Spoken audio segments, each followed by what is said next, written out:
نیکی کا تصور، قرآنی تصور جو ہے نا آج بتائی جائے گی۔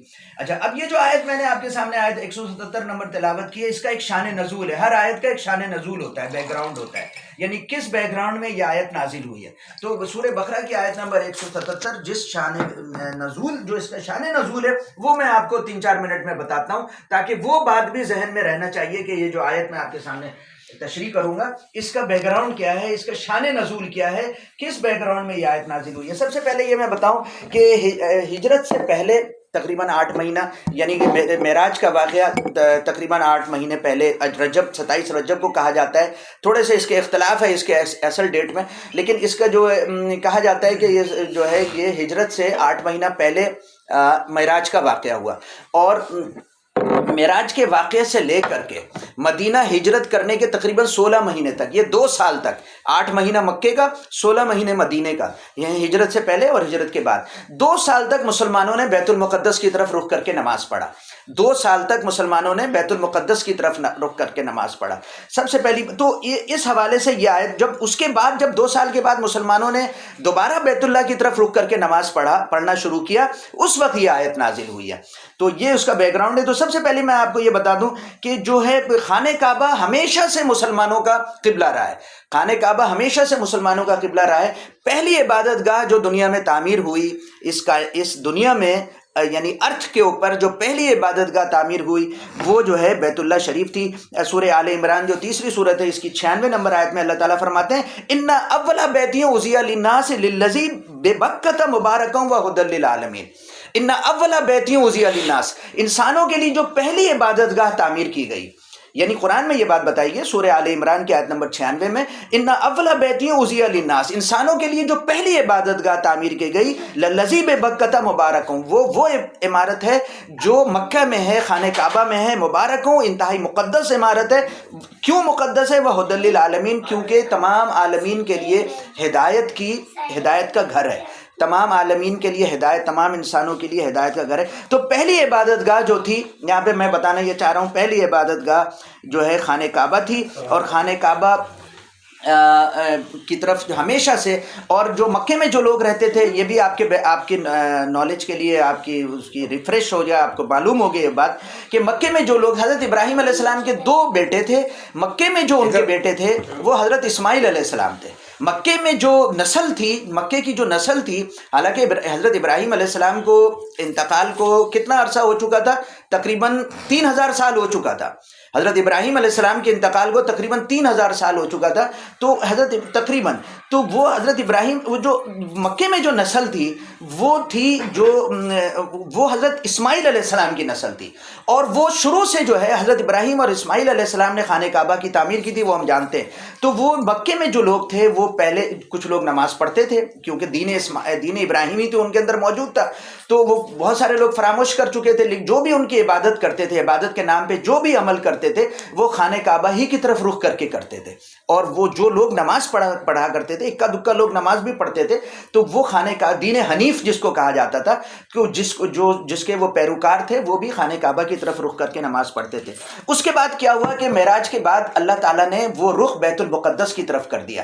اس کی وجہ کیا تھی؟ بیت المقدس کی طرف کیوں رخ کیا گیا؟ وہ قرآن میں بتایا گیا ہے۔ وہ قرآن میں یہ بتایا گیا سورہ بقرہ کی آیت نمبر 143، جو سورہ بقرہ دوسری صورت ہے، اس میں اللہ تعالیٰ نے ریزن بتایا ہے کہ میں نے کیوں خانہ کعبہ سے بیت المقدس کی طرف کیوں کیا، اور جب 2 سال کے بعد دوبارہ خانہ کعبہ کی طرف کیا، اس وقت یہ آیت نازل ہوئی۔ اس میں فرمایا کہ وَمَا جَعَلْنَا الْقِبْلَةَ الَّتِي كُنْتَ عَلَيْهَا، تم جس قبلے کی طرف رخ کر کے نماز پڑھتے تھے، اس کو تو میں نے صرف یہ دیکھنے کے لیے بنایا تھا، إِلَّا لِنَعْلَمَ مَن يَتَّبِعُ الرَّسُولَ مِمَّن يَنقَلِبُ عَلَىٰ عَقِبَيْهِ، وہ تو صرف یہ دیکھنے کے لیے میں نے بنایا تھا کہ کون رسول کی پیروی کرتا ہے اور کون رسول کی پیروی سے ہٹ جاتا ہے، پیچھے ہٹ جاتا ہے۔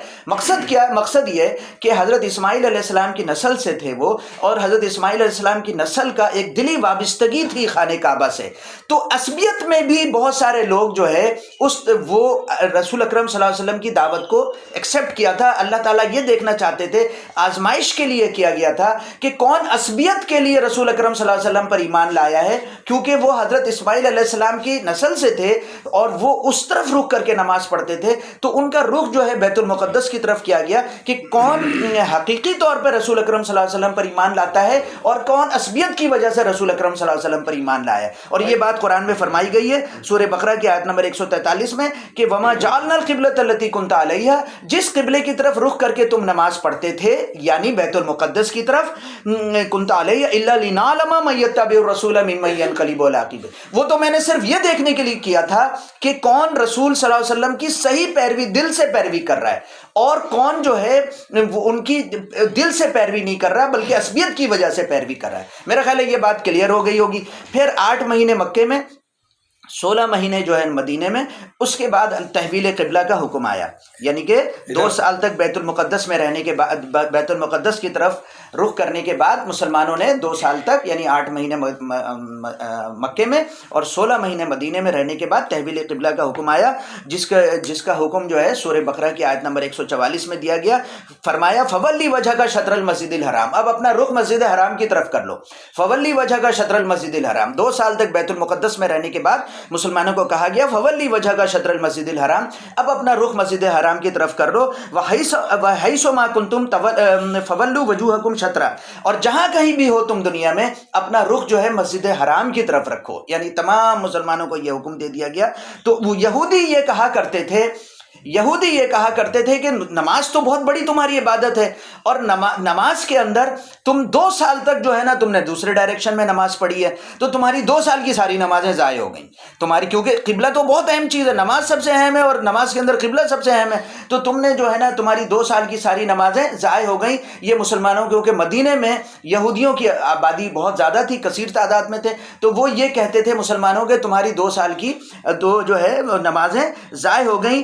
تو اس پر جو ہے نا اللہ تعالیٰ نے یہ بتایا کہ یہ جو ہے مشرق اور مغرب جو ہے یہ نیکی نہیں ہے، مشرق اور مغرب کی طرف منہ کرنا یہ نیکی نہیں ہے. فرمایا سورہ بقرہ کی آیت نمبر 115 میں وَلِلَّهِ الْمَشْرِقُ وَالْمَغْرِبُ، مشرق اور مغرب دونوں اللہ تعالیٰ کے ہیں. وَلِلَّهِ الْمَشْرِقُ وَالْمَغْرِبُ، اور اللہ ہی کے لیے ہیں مشرق اور مغرب. مشرق بھی اللہ، یہ نہیں ہے کہ مشرق اللہ کا ہے مغرب جو ہے اللہ کا نہیں ہے، یا مغرب اللہ کا ہے مشرق اللہ کا نہیں ہے. وَلِلَّهِ الْمَشْرِقُ وَالْمَغْرِبُ، مشرق اور مغرب دونوں اللہ تعالیٰ کے ہیں. فَأَيْنَمَا تُوَلُّوا فَثَمَّ وَجْهُ اللَّهِ، تم جس کی طرف بھی رخ کرو گے اللہ ہی کا رخ ہوگا اس طرف. یہ اللہ تعالیٰ نے قرآن میں فرمایا ان اللہ واسع علیم، اللہ تعالیٰ وسعت والا اور علم رکھنے والا ہے. تو اللہ تعالیٰ نے یہ بتا دیا کہ مشرق اور مغرب دونوں ہی اللہ تعالیٰ کے ہیں. یہ میٹر ایڈمنسٹریٹو میٹر ہے، یہ نیکی کا وہ نہیں ہے کہ تم نے مشرق کی طرف رخ کر لو یا مغرب کا. اس بیک گراؤنڈ میں یہ آیت نازل ہوئی ہے 177 نمبر، کہ یہ تحویل قبلہ 2 سال بیچ میں مسلمانوں نے بیت المقدس کی طرف رخ کر کے نماز پڑھا، دوبارہ بیت اللہ کی طرف آئے تو اس وقت جو ہے یہودیوں نے یہ کہنا شروع کیا کہ تمہاری ساری نیکیاں ضائع ہو گئی. تو اللہ تعالیٰ نے اس پر یہ بات بتائی کہ مشرق و مغرب دونوں اللہ تعالیٰ کے ہیں. اس وقت یہ آیت نازل ہوئی سورہ بقرہ کی آیت نمبر 177. اس میں اب میں اس کی وضاحت کرتا ہوں. اس میں جو ہے نا اللہ تعالیٰ نے بتایا ہے کہ نیکی کیا ہے. اس میں اس آیت میں اللہ تعالیٰ نے یہی چیز ہے جو سمجھنے کی ہے، تو میں نے بیک گراؤنڈ بتایا. اس میں اللہ تعالیٰ فرماتا ہے لیس البر ان تولوا وجوہکم قبل المشرق والمغرب، نیکی یہ نہیں ہے کہ تم اپنا رخ مشرق کی طرف کر لو یا مغرب کی طرف کر لو. اس کے اندر یہ بھی چیز شامل ہے کہ نیکی ظاہری چیزوں کا نام نہیں ہے کہ تم اپنے لباس ایسے کر لو، تم اپنی وضاقتہ ایسے کر لو، تو ظاہری چیزوں کا نام نیکی نہیں ہے. جو سوسائٹی میں یہ کہا جاتا ہے کہ کوئی بھی ریلیجس سوسائٹی ہو جس میں سخت ریلیجس جو لوگ ہوتے ہیں، مذہبی جو لوگ ہوتے ہیں، وہ اپنے ظاہری وضاقتہ اور لباس کو بہت زیادہ اہمیت دیتے ہیں، جیسے میں نے یہاں پہ بتایا. اس میں اللہ تعالیٰ فرماتے ہیں لیس البر ان تولوا وجوہکم قبل المشرق والمغرب، نیکی یہ نہیں ہے کہ تم اپنا رخ مشرق اور مغرب، ظاہری چیزوں کا نام نیکی نہیں ہے. اس میں اللہ تعالیٰ فرماتے ہیں ولکن البر، نیکی دراصل یہ ہے.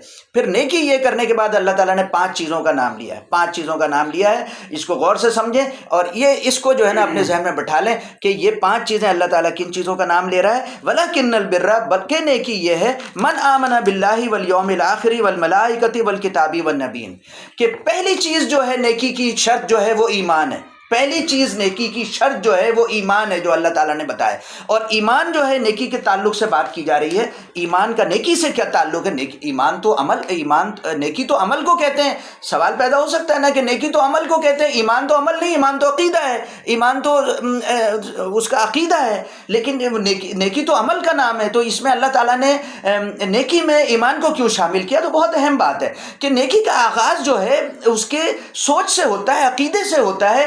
سب سے پہلے کیا ہوتا ہے؟ ایمان سے ہوتا ہے. اور ایمان کیا چیز ہے؟ سب سے پہلے کیا چیز ہے؟ اللہ پر ایمان.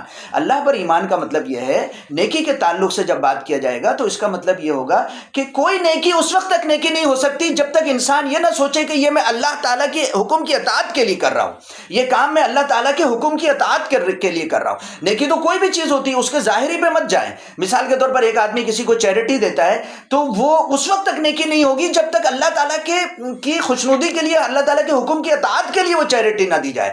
اگر بہت ساری حدیث ہیں، ابھی وقت نہیں ہے کہ میں آپ کو تفصیل میں بتاؤں کہ ایک آدمی جو بہت چیریٹی دیتا تھا، اللہ تعالیٰ فرشتوں کو کہیں گے کہ اس کو گھسیٹ کے جہنم میں ڈال دو، کیونکہ وہ اپنے نام و نمود کے لیے دیتا تھا.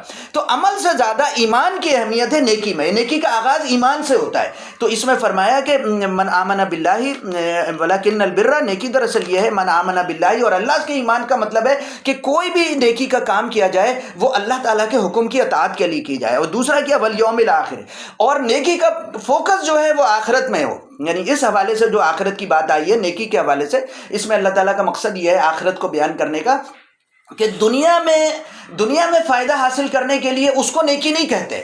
دنیا میں جیسے کہتے ہیں نا کہ صدقہ دو تو تمہارے مصائب دور ہو جائیں گے، میں سمجھانے کے لیے آپ کو بات کر رہا ہوں.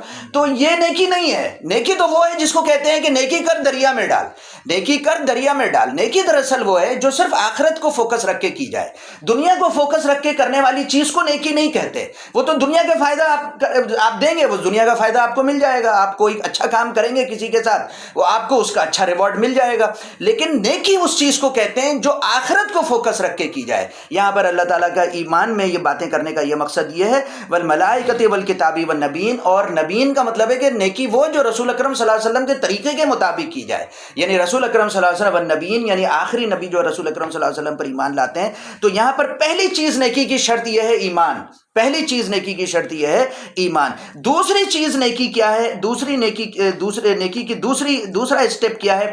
پہلی نیکی کیا ہے؟ ایمان. دوسری نیکی کیا ہے؟ خدمت خلق. دیکھیں ہم سمجھتے ہیں نا کہ عبادات جو ہے اللہ تعالیٰ نے عبادات سے اوپر رکھا ہے خدمت خلق کو. انسانیت کی خدمت کو عبادات سے اللہ تعالیٰ نے ایمان کے بعد دوسرے نمبر پر رکھا ہے، خدمت خلق. اور یہ جو آیت ہے دیکھیں، نیکی تو یہاں پر یہ وضاحت کے لیے میں آپ کو سمجھا رہا ہوں، بات کر رہا ہوں. یہ قرآن میں 6200 تقریباً آیات ہیں. تو یہ تو ساری کی ساری، اور سنت رسول صلی اللہ علیہ وآلہ وسلم صحیح حدیث سے ہمیں بہت ساری نیکیوں کا پتہ چلتا ہے. نیکی تو بہت ساری چیزیں ہیں، یعنی کہ راستے سے کانٹے ہٹا دینا، پتھر ہٹا دینا، ضرر رساں چیز کو ہٹا دینا، وہ بھی نیکی ہے. لیکن یہاں اس آیت میں اللہ تعالیٰ بڑی بڑی نیکیوں کی بات کر رہے ہیں، کیونکہ بڑی بڑی نیکیاں سمجھ میں آئیں گی تو چھوٹی نیکیاں خود بخود سمجھ میں آئیں گی. اس آیت میں یہ چھوٹی جو طویل آیت ہے لیکن اتنی بڑی بھی نہیں ہے، تو ایک آیت میں اللہ تعالیٰ بڑی بڑی نیکیوں کی بات کر رہے ہیں.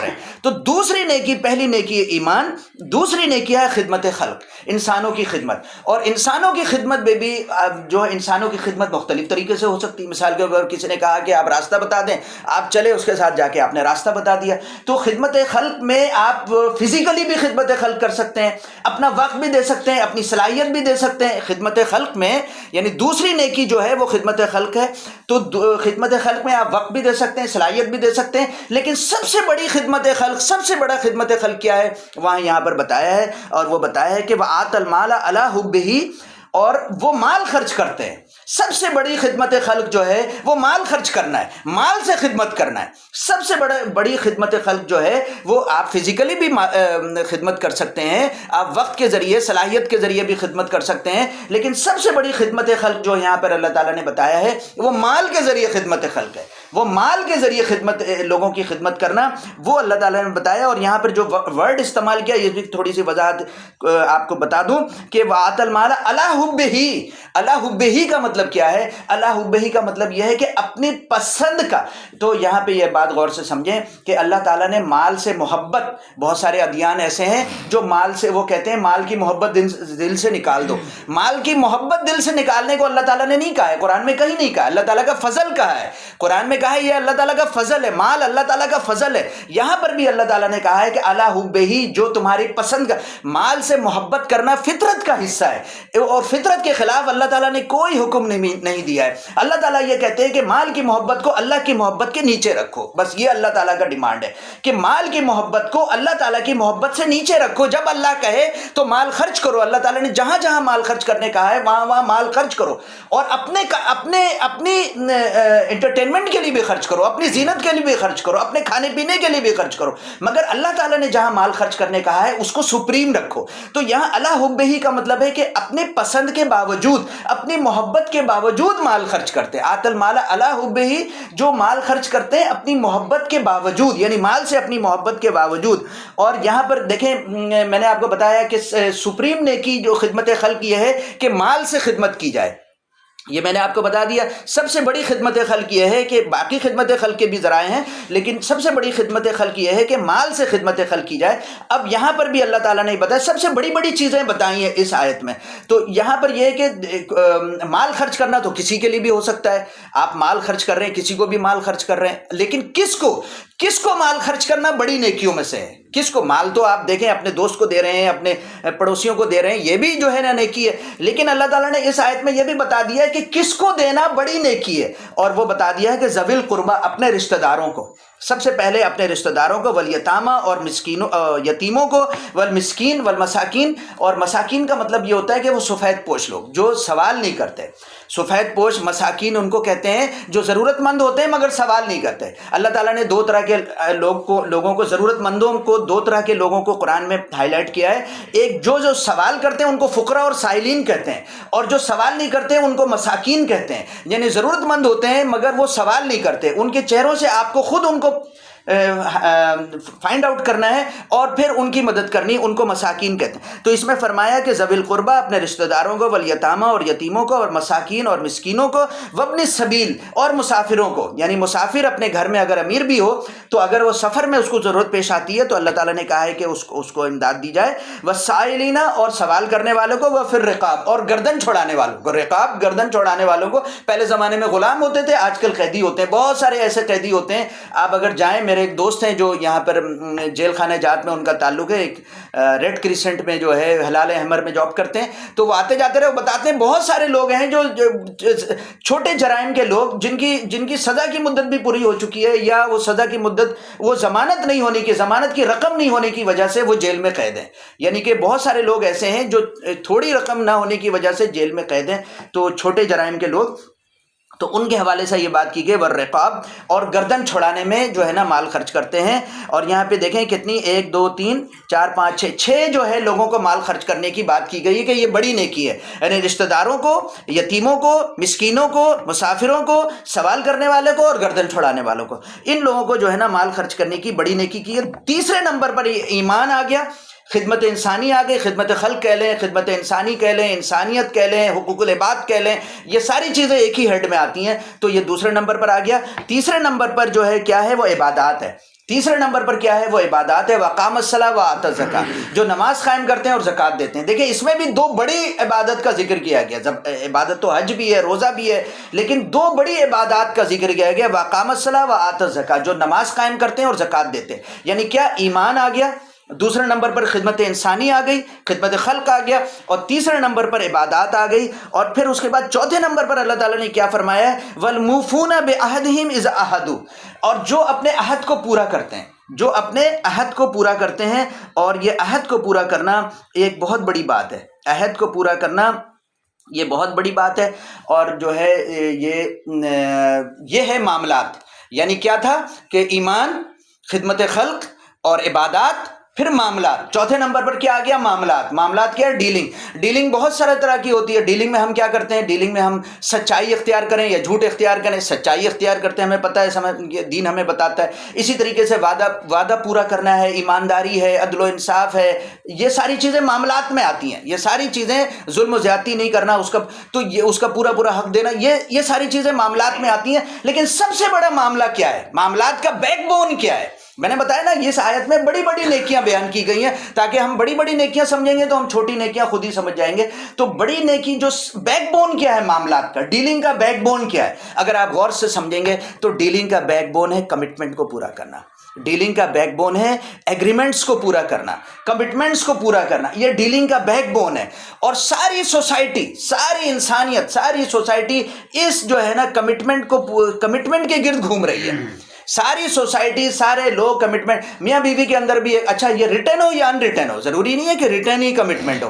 ایک انڈرسٹوڈ کمٹمنٹ بھی ہوتا ہے. میاں بیوی کا جو رشتہ ہوتا ہے وہ بھی کمٹمنٹ کے بیس پر ہوتا ہے کہ میاں کے اپنے کچھ رسپانسبلٹیز ہوتے ہیں اور کچھ حقوق ہوتے ہیں اور ذمہ داریاں ہوتی ہیں، اور بیوی کے بھی کچھ حقوق اور ذمہ داریاں ہوتی ہیں جو ان ریٹن ہوتی ہیں، لیکن وہ پتہ ہوتا ہے کہ یہ ان کی ذمہ داری ہے، یہ ان کا فرض ہے، اور یہ ان کی ذمہ داری ہے، اور یہ ان کے حقوق ہے. تو میاں بیوی کا رشتہ وہ بھی ایک کمٹمنٹ ہے، وہ بھی ایک کمٹمنٹ ہے.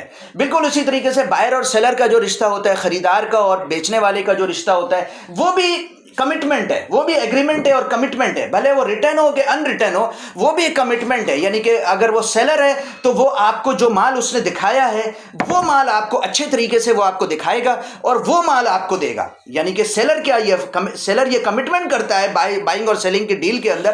اس کے اندر سیلر یہ کمٹمنٹ کرتا ہے کہ جو مال وہ دکھا رہا ہے، اور وہ پہلے تو آپ کو اچھے طریقے سے دکھائے گا اور جو مال دکھا رہا ہے وہ آپ کو دے گا، اور بائر جو ہے وہ اس کے پورے پیسے دے گا. یہ بائر اور سیلر کے اندر یہ ایگریمنٹ ہوتا ہے، یہ اس کا کمٹمنٹ ہوتا ہے، ایگریمنٹ ہوتا ہے. بائر اور سیلر کا بھی ایگریمنٹ ہوتا ہے. اسی طریقے سے حکومت کا اور عوام کا بھی ایگریمنٹ ہوتا ہے. حکومت اور عوام کا بھی ایگریمنٹ ہوتا ہے. حکومت اور عوام بھی سٹیزن جو ہوتے ہیں ایک اسٹیٹ کے، ایک ریاست کے، وہ بھی جو ہے ایک کمٹمنٹ میں بندھے ہوتے ہیں. یعنی کہ حکومت کے کیا مقصد ہوتا ہے، حکومت کا کیا مقصد ہوتا ہے، یہ میں صرف آپ کو سمجھانے کے لیے تھوڑا سا بات بتا رہا ہوں کہ ٹاپک سے تھوڑا سا الگ ہے. حکومت کا مقصد کیا ہوتا ہے؟ حکومت کا مقصد ہوتا ہے انسانوں کی، اپنے شہریوں کی جان، مال، عزت، آبرو کو پریونٹ کرنا. بیسک مقصد یہ ہوتا ہے. اسی لیے حکومت بنتی ہے، ورنہ حکومت کی کوئی ضرورت ہی نہیں ہے. حکومت کی کوئی ضرورت ہی نہیں، انسان الگ الگ رہے گا. حکومت کی کیا ضرورت ہے؟ وزیر اعظم کیوں بنے گا، صدر کیوں بنے گا، اسمبلیاں کیوں بنیں گی، چیزیں کیوں بنیں گی، اس کی کیا ضرورت ہے؟ اس کی ایکچوئل نیسیسٹی کیا ہے، اس کی ضرورت کیا ہے؟ حکومت کی ضرورت کیوں پیش آتی ہے؟ حکومت کی بنیادی ضرورت اس وجہ سے پیش آتی ہے کہ وہ شہریوں کی، کیونکہ اللہ تعالیٰ نے انسانوں کو عمل کرنے کی آزادی دی ہے، عمل کرنے کی ایک بڑی پیمانے پہ آزادی دی. تو میری آزادی آپ کی آزادی میں مخل نہ ہو، میری آزادی آپ کی آزادی میں مخل نہ ہو، میں اپنی آزادی کا غلط استعمال نہ کروں اور آپ کو نقصان پہنچانے کی کوشش نہ کروں. اس کے لیے حکومت جو ہے جان، مال، عزت، آبرو کو پریونٹ کرنے کے لیے حکومت کو وجود پیدا ہوتا ہے، حکومت کی نیسیسٹی پیدا ہوتی ہے، حکومت کی ضرورت پیدا ہوتی ہے. تو حکومت اور عوام کے درمیان یہ کمٹمنٹ ہوتا ہے کہ حکومت یہ کہتی ہے کہ وہ جو ہے، حکومت یہ کہتی ہے کہ میں اپنے شہریوں کے جان، مال، عزت، آبرو کی حفاظت کروں گی، اپنے شہریوں کے جان، مال، عزت، آبرو کی حفاظت. یہ بیسک نیسیسٹی ہے. اس کے بعد جو ہے تعلیم، آج کل کی جو ماڈرن اسٹیٹ ہے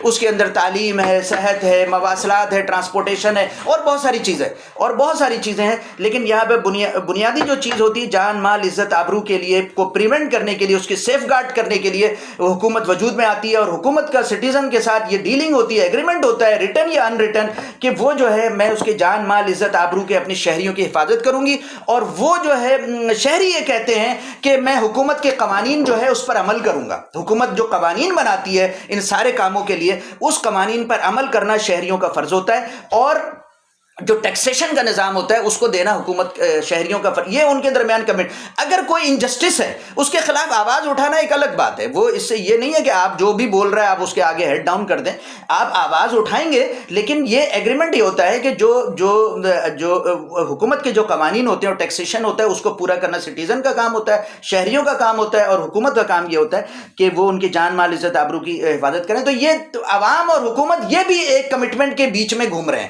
یہ بتانا میں چاہ رہا ہوں کہ تمام لوگ جو ہیں ایک کمٹمنٹ اور ایگریمنٹ کے گرد گھوم رہے ہیں. پوری سوسائٹی کمٹمنٹ اور ایگریمنٹ کے گرد گھوم رہی ہے. ہر شخص کے دو دوستوں کے درمیان بھی ایگریمنٹ ہوتا ہے کہ وہ اس کے فلاں چیز کے اندر مداخلت کرے گا، فلاں چیز. تو وہ ہر چیز کو، اور سب سے بڑی، اور کمٹمنٹ جو ہے، کمٹمنٹ کے حوالے سے سب سے بڑی چیز جو ہے انسان کا اپنے رب سے ہوتا ہے. سب سے بڑی کمٹمنٹ جو ہوتی ہے، سب سے بڑی جو ایگریمنٹ ہوتا ہے، کمٹمنٹ ہوتا ہے، وہ انسان کے اپنے رب سے ہوتا ہے. اور یہ واقعہ بھی قرآن میں موجود ہے. اللہ تعالیٰ سے جو ہم نے کمٹمنٹ کیا ہے وہ واقعہ ہمیں موجود ہے، جو اللہ تعالیٰ قرآن میں عہد الست کے حوالے سے بات بتا رہے ہیں۔ عہد الست جو ہے اس کا ذکر سورہ اعراف جو 7 نمبر صورت ہے اس کی 172 نمبر آیت میں اللہ تعالیٰ نے سورہ اعراف میں عہد الست کو بھی اپنے ذہن میں رکھیں، عہد الست کو بھی اپنے ذہن میں رکھیں۔ یہ کامن یہ آپ کو مختلف جگہوں پہ آپ کو اس کی ضرورت پیش آئے گی اور اس کو تازہ کرنے کی ضرورت پیش آتی ہے۔ عہد الست کا مطلب یہ ہوتا ہے کہ حضرت آدم، دنیا میں ہم دو چیزوں کا مجموعہ ہے، ایک ہم جو جسم ہے، ایک ہماری روح ہے۔ روح کو آپ کہہ لیں، ایک عام فہم الفاظ میں کہہ لیں کہ شخصیت، ایک انسان کی پرسنالٹی ہے اور ایک انسان کا جو ہے اس کا باڈی ہے، بایولوجی ہے، اور ایک اس کی پرسنالٹی ہے۔ تو جو انسان کی جو روح ہے اس کو اللہ تعالیٰ نے دنیا میں بھیجنے سے پہلے تمام انسانوں کو، جو آخرت قیامت تک جو انسان آنے ہیں، یعنی حضرت آدم علیہ السلام سے لے کر قیامت تک جو انسان آنے ہیں، سب کو اللہ تعالیٰ نے ان کی ارواح کو جمع کیا، یعنی ان کی پرسنالٹی۔ اصل چیز تو ہماری پرسنالٹی ہے نا، ہماری بایولوجی کی تو کوئی اہمیت نہیں ہے، بایولوجی تو زمین سے نکلی ہے، زمین میں چلی جائے گی اور وہ زمین کا حصہ بن جائے گی، اور روح ہماری آسمان سے آئی، وہ آسمان میں جائے گی۔ تو روح کو، تمام ارواح کو اللہ تعالیٰ نے جمع کیا اور ان سے یہ کمٹمنٹ لیا جو فرمایا سورہ اعراف کی آیت نمبر 172 میں، وَإِذْ أَخَذَ رَبُّكَ مِن بَنِي آدَمَ، وہ یاد کرو وہ وقت کو جب آدم علیہ السلام من ظہورہم ذریاتہم، کہ تمام آدم کے ذریات، تمام آدم کے نسل انسانی کو، یعنی آدم کے ذریات یعنی نسل انسانی کو اللہ تعالیٰ نے جمع کیا، وَأَشْهَدَهُمْ عَلَىٰ أَنفُسِهِمْ، اور ان کی ذات کے اوپر ان کو گواہ بنایا، ان کی ذات کے اوپر ان کو گواہ بنایا، أَلَسْتُ بِرَبِّكُمْ، اور گواہ بنا کے پوچھا کہ أَلَسْتُ بِرَبِّكُمْ، کیا میں تمہارا رب نہیں ہوں؟ یہ سوال کیا، یہ بات ہے کمٹمنٹ کے حوالے سے اللہ تعالیٰ سے ہمارا کیا کمٹمنٹ ہے۔ اس بیک گراؤنڈ میں یہ آیت میں آپ کو سنا رہا ہوں، اللہ تعالیٰ نے تمام ہماری ارواح کو جمع کیا اور پوچھا الست بربکم، کیا میں تمہارا رب نہیں؟ اور رب کیا ہوتا ہے؟ رب کیا ہوتا ہے سب جانتے ہیں، رب جس کے آگے جو ہے، جس کی ہم جو ہے انکنڈیشنل اطاعت کرتے ہیں، جو ہمارا پیدا کرنے والا ہے، جو کائنات کا پیدا کرنے والا ہے، جس کی ہم انکنڈیشنل اطاعت کرتے ہیں، جو تمام ہماری شکر گزاری کا منبع ہوتا ہے، جس کے ہم سب سے بڑھ کر شکر گزاری کرتے ہیں، جس کی ہم سب سے بڑھ کر انکنڈیشنل اطاعت کرتے ہیں، جس سے ہم سب سے بڑھ کر محبت کرتے ہیں، تمام محبتوں کو اس سے نیچے رکھتے ہیں۔ تو تمام شکر گزاری، تمام محبت، تمام اطاعت، انکنڈیشنل اطاعت کا جو ہے منبع ہوتا ہے وہ اللہ کے، اور جس کے آگے ہم سربہ سجود ہوتے ہیں، جس کے آگے ہم سربہ سجود ہوتے ہیں وہ ہے، اس کو کہتے ہیں رب۔ فرمایا الست بربکم، کیا میں تمہارا رب نہیں ہوں؟ کیا میں تمہارا رب نہیں ہوں؟ تو اس وقت انہوں نے کیا جواب دیا؟ یعنی ہماری آپ کی سب کی ارواح نے اس وقت ایک ساتھ جواب دیا، انہوں نے جواب دیا قالو بلا، کیوں نہیں، آپ ہی ہمارے رب ہیں۔ انہوں نے یہ بات کی اور یہ جو ہے ایگریمنٹ اور کمٹمنٹ ان کے درمیان ہوا، شہیدنا، ہم گواہی دیتے ہیں، یعنی گواہی جو ہے وہ ایگریمنٹ ہے، گواہی دیتے ہیں، ہم گواہی دیتے ہیں کہ آپ ہی ہمارے رب ہیں، یعنی ہماری پوری زندگی جو ہے آپ ہی کی جو ہے نا ہم اطاعت کریں گے، آپ ہی سے سب سے بڑھ کر محبت کریں گے، آپ ہی کی جو ہے نا، آپ ہی کی سب سے بڑھ کر شکر گزاری کریں گے، تمام شکر گزاریوں کی جو ہے وہ آپ ہی کی ذات ہوگی، اور آپ ہی کی تمام زندگی کے معاملات میں، اپنے تمام، ہماری پرسنل لائف ہو، ہماری خاندانی لائف ہو، ہماری سوشل لائف ہو، ہماری پولیٹیکل لائف ہو، سیاسی لائف، تمام زندگی کے معاملات میں ہم آپ ہی کی اطاعت کریں گے اور آپ ہی کی پیروی کریں گے، آپ سے سب سے بڑھ کر محبت کریں گے، آپ کی شکر گزاری کریں گے اور آپ ہی کو سجدہ ریز ہوں گے۔ تو یہ جو ہے انہوں نے کہا کہ شہیدنا، ہم گواہی دیتے ہیں، اور اللہ تعالیٰ نے بتایا کہ یہ گواہی کیوں، عہد الست کیوں لی؟ فرمایا ان تقولوا یوم القیامت انا کنا عن ھذا غافلین، کہ تم آخرت میں تم یہ نہ کہہ دو کہ ہمیں تو پتہ ہی نہیں تھا۔ کہ فرض کریں کہ آپ کو دعوت نہیں پہنچتی، فرض کریں کوئی ایسا فرد ہوتا ہے جس کو قرآن کی دعوت نہیں پہنچتی، اس کو بھی اللہ تعالیٰ عہد الست کی وجہ سے یہ سوال کا جواب دینے کے لیے کہیں گے کہ تم نے جو ہے نا مجھے رب کیوں نہیں مانا، میری اطاعت کیوں نہیں کی، میرے آگے سجدہ ریز کیوں نہیں ہوئے۔ جو مثال کے طور پر وہ قوم، ہماری قوم کو بھی، صرف دوسری قوم کو نہ سمجھے، ہمارے معاشرے میں بھی بہت سارے لوگ ہیں، یعنی مثال کے طور پر اگر ہندو ہیں یا ایسے لوگ ہیں جن تک دین کی دعوت نہیں پہنچی، تو ان کو بھی عہد الست کی وجہ سے اللہ تعالیٰ کٹہرے میں کھڑا کریں گے کہ میں نے تو تم سے تمہارے، اور عہد الست ہمارے بظاہر ہمارے اس کی یاد ہمارے ذہن سے محو ہو گئی ہے، لیکن وہ ہمارے فطرت میں موجود ہے، یعنی رب کی پہچان کی جستجو کرنا یہ ہماری فطرت کے اندر موجود ہے۔ تو یہ میں کمٹمنٹ کے حوالے سے بات کر رہا تھا کہ سب سے پہلی کمٹمنٹ جو ہے ہمارے اپنے رب سے ہے کہ اس کو ہم اپنا رب تسلیم کریں گے، اور جو ہم کلمہ شہادت پڑھ کے مسلمان ہوتے ہیں، اشہد ان لا الہ الا اللہ واشہد ان محمدا عبدہ ورسولہ، کہ ہم گواہی دیتے ہیں کہ نہیں کوئی الہ، نہیں کوئی معبود سوائے اللہ کے، اور محمد صلی اللہ علیہ وآلہ وسلم اس کے بندے اور رسول ہے۔ تو یہ گواہی دینا بھی دراصل کمٹمنٹ ہے، اللہ تعالیٰ کے ساتھ ہمارا کمٹمنٹ کیا ہے کہ ہم اللہ تعالیٰ کی اطاعت کریں گے، اس سے سب سے بڑھ کر محبت کریں گے، اس کی شکر گزاری کریں گے، اس کے آگے صرف اسی کے آگے سجدہ ریز ہوں گے. اور اللہ تعالیٰ اس کے جواب میں کیا کمٹمنٹ کرتا ہے کہ اگر تم نے ایسا کیا تو میں تمہیں جنت میں ڈالوں گا، اور تم نے ایسا نہیں کیا تو میں تمہیں جہنم میں ڈالوں گا. اور اسی بات کو اللہ تعالیٰ قرآن میں بار بار کہتے ہیں. سورہ انعام میں فرمایا وَبِعَهْدِ اللَّهِ أَوْفُوا، اللہ تعالیٰ کے عہد کو پورا کرو، عہد کی بات بتا رہا ہوں. پھر فرمایا سورہ بقرہ کی آیت نمبر 40 میں وَأَوْفُوا بِعَهْدِي أُوفِ بِعَهْدِكُمْ، تم میرے سے جو تمہارا کمٹمنٹ ہے تم اسے پورا کرو، تو مجھ سے جو تمہارا کمٹمنٹ ہے میں اسے پورا کروں گا. اور پہلے کس نے پہل کرنی؟ انسانوں نے پہل کرنی، کیونکہ انسانوں کو اللہ تعالیٰ نے آزمائش کے لیے پیدا کیا ہے. وَأَوْفُوا بِعَهْدِي، پہلے تم اپنا کمٹمنٹ مجھ سے جو کیا ہوا ہے اسے پورا کرو. وَأُوفِ بِعَهْدِكُمْ، تو میں اب جو تمہارے سے کمٹمنٹ ہے یعنی جنت دینے کا، اور جو نافرمان ہیں ان کو جہنم دینے کا، وہ میں اس کو پورا کروں گا. اور ایک اور جگہ فرمایا جو مسلمانوں کو مخاطب کر کے اللہ تعالیٰ فرماتے ہیں کہ یا ایھا الذین آمنوا اوفوا بالعقود، اے لوگوں جو مسلمان ہو اپنے کمٹمنٹس اور ایگریمنٹس کو پورا کرو. اوفوا بالعقود، اپنے کمٹمنٹس کو اور ایگریمنٹس کو پورا کرو. اور تمام معاملات کا جو بیک بون ہے، یہ بات سمجھیں جو میں بتانا چاہ رہا ہوں کہ تمام یعنی سچائی ہے، ایمانداری ہے، عدل و انصاف ہے، پاکیزگی ہے، صلہ رحمی ہے، قانون پسندی ہے، انسانوں سے محبت ہے، اور سب سے بڑھ کر اللہ تعالیٰ سے تعلق ہے. یہ ساری چیزوں کا جو بیک بون ہے وہ کمٹمنٹ کو پورا کرنا ہے. یہ ساری چیزوں کا بیک بون کمٹمنٹ کو پورا کرنا ہے. تو اللہ تعالیٰ فرماتے ہیں وَالْمُوفُونَ بِعَهْدِهِمْ إِذَا عَاهَدُوا، اور نیکی یہ ہے کہ وہ اپنے عہد کو پورا کرتے ہیں. اور نیکی ہے، میں نے بتایا نیکی ایمان ہے، خدمت انسانی ہے، عبادات ہے، اور یہ معاملات کا بیک بون ہے. یعنی وعدہ پورا کرنا یہ معاملات کا بیک بون ہے، یعنی چوتھے نمبر پر معاملات ہے. پھر فرمایا آخری بات جو فرمائی وَالصَّابِرِينَ، اور جو صبر کرتے ہیں. صبر کس کو کہتے ہیں؟ صبر کہتے ہیں جیسے اردو میں صبر تو کہتے ہیں کہ مصیبت آئی تو خاموش ہو جانا.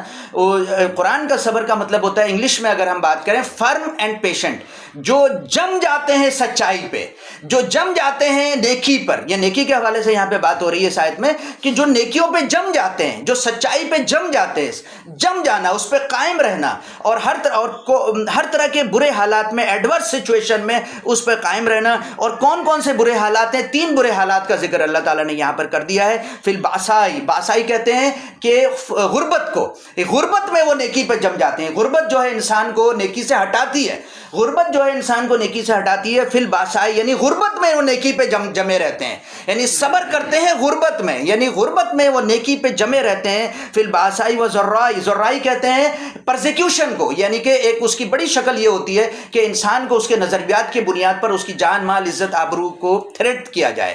تو ایک وہ اس کی عام فہم صورت ہے ذرائی کی یہ ہوتی ہے کہ جب سوسائٹی آپ کو ڈسکریج کرتی ہے نیکی پہ چلنے پہ، اس کو کہتے ہیں ذرائی. ایک تو ہوئی غربت، غربت میں آپ نے فرم اینڈ پیشنٹ رہنا ہے یعنی صبر سے چلنا ہے. دوسری ہوتی جب سوسائٹی آپ کو جو ہے نیکی سے ہٹانے کی کوشش کرے، ذرائی. جب سوسائٹی آپ کو، معاشرہ آپ کو نیکی سے ہٹانے کی کوشش کرتا ہے، اس کے باوجود آپ نیکی پہ جمے رہتے ہیں، اس کو کہتے ہیں ذرائی. یعنی کہ سوسائٹی ایڈورس سچویشن ہو، سوسائٹی آپ کو ڈسکریج کر رہی ہو کہ نیکی پہ، آج رشوت لینا جو ہے آسان ہے اور ایمانداری پہ چلنا مشکل ہے، تو ہماری سوسائٹی میں یہ ذرائی کی سچویشن موجود ہے. تو فرمایا فی الباسائی یعنی غربت میں، وذرائی اور برے حالات میں، مصیبت میں، وحین البس اور حق اور باطل کی کشمکش میں. حق اور باطل کی کشمکش ہر انسان کی موجود ہے. بڑی کشمکش بیٹل فیلڈ میں اگر جنگ میں نہیں ہو رہی ہے تو انسان کی اولین کشمکش اس کے نفس کے اندر موجود ہے. جب اس کی ایک طرف برائی ہوتی ہے، ایک اچھائی ہوتی ہے، تو سب سے اولین کشمکش اس کے نفس کے اندر موجود ہے. تو حق اور باطل کی کشمکش کے اندر وہ صبر کر 3 جگہوں پہ صبر کرتے ہیں، غربت میں اور اذیت میں اور حق و باطل کی کشمکش میں. اولئک الذین صدقوا، اور یہ وہ لوگ ہیں جو اپنے ایمان میں سچے ہیں. اولئک الذین صدقوا، یہ وہ لوگ ہیں جو اپنے ایمان میں سچے ہیں. ایمان کا دعویٰ تو سب کر رہے ہیں، ہر آدمی جو مسلمان گھرانے میں پیدا ہوتا ہے وہ اپنے آپ کو کہتا ہے کہ میں مسلمان ہوں، ایمان کا دعویٰ کرتا ہے، لیکن سارے ایمان کا دعویٰ کرنے والے سچے نہیں ہیں. قرآن میں کئی جگہوں پر یہ بات آئی ہے کہ سارے ایمان کا دعویٰ کرنے والے سچے نہیں اپنے ایمان میں. اولئک الذین صدقوا واولئک هم المتقون. اور تم پوچھتے ہو نا کہ نیکی کیا ہے اور متقی کون ہوتا ہے، نیکوکار کون ہوتا ہے، تو سن لو کہ اولئک هم المتقون، یہ ہیں متقی لوگ، یہ ہیں متقی لوگ. یہ ساری بات میں نے آپ کے سامنے رکھی ہے. آیت کمپلیٹ ہو گئی. آیت نمبر 177 تھی سورہ بقرہ کی. اس میں نیکی کا تصور بیان کیا گیا ہے. اس میں 5 چیزیں اللہ تعالیٰ نے بیان کی ہیں. سب سے پہلی چیز ہے ایمان، دوسرے نمبر پر ہے خدمت انسانی، تیسرے نمبر پر ہے عبادات، اور چوتھے نمبر پر ہے معاملات. معاملات کی بیک بون جو ہے وہ عہد کو پورا کرنا ہے. اور ان 5ویں بات جو اللہ تعالیٰ نے بتائی ہے کہ ان ساری چیزوں پر صبر کے ساتھ یعنی پیشنٹ کے ساتھ فرم رہتے ہوئے عمل کرنا، اس کو کہتے ہیں صابرین، صبر کرنا. اللہ تعالیٰ سے دعا ہے کہ ہم ان باتوں پر عمل کرنے کی توفیق عطا فرمائے. وآخر دعوانا ان الحمدللہ رب العالمین. آخر میں درخواست ہے دعا کیجیے. الحمدللہ رب العالمین والصلاۃ والسلام علی رسولہ الکریم. اے الہ العالمین ہمیں سیدھے راستے پہ چلنے کی توفیق عطا فرما دے. یا اللہ ہمیں نیک لوگوں کی صحبت عطا فرما دے. یا اللہ ہمیں پریشانیوں سے بچا دے. یا اللہ ہمیں قرآن پڑھنے، سمجھنے، اس پر عمل کرنے اور اس کی دعوت کو عام کرنے کی جد و جہد کرنے والا بنا دے. یا اللہ جو لوگ پریشان حال ہیں ان کی پریشانیاں دور کر دے. جو رزق کی وجہ سے پریشان ہیں ان کو وافر مقدار میں رزق حلال عطا فرما دے. جو بیمار ہیں ان کو شفا عاجلہ اور کاملہ عطا فرما دے. یا اللہ فلسطین میں، غزہ میں ہمارے بے شمار بھائی شہید ہو چکے ہیں. 16-17 ہزار لوگ شہید ہو چکے ہیں. بے شمار لوگ اس میں